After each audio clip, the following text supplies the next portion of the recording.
8व्या महिन्यातील प्रेग्नन्सीचा हा आहे 4था दिवस. सकाळ सकाळ उठल्यानंतर अर्धा तास चालण्यासाठी गेलेलो होतो. त्यानंतर तिथेच बसून अनुलोम विलोम प्राणायाम केलेला आहे. प्राणायाम करून झाल्यानंतर थोडासा योगा केलेला आहे.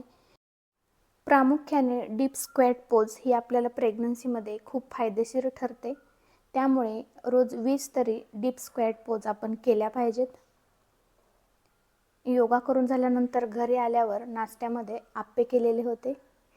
ते करून झाल्यानंतर आंघोळ झाली. आंघोळीनंतर देवपूजा करून झाली. स्तोत्रपठण केलेलं आहे.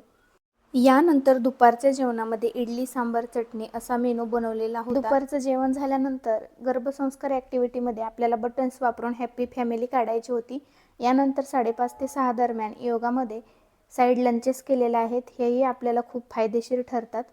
यानंतर एक भांडं शतावरी घातलेलं दूध घेतलेलं आहे. अशाच महत्त्वपूर्ण माहितीसाठी सबस्क्राईब करा.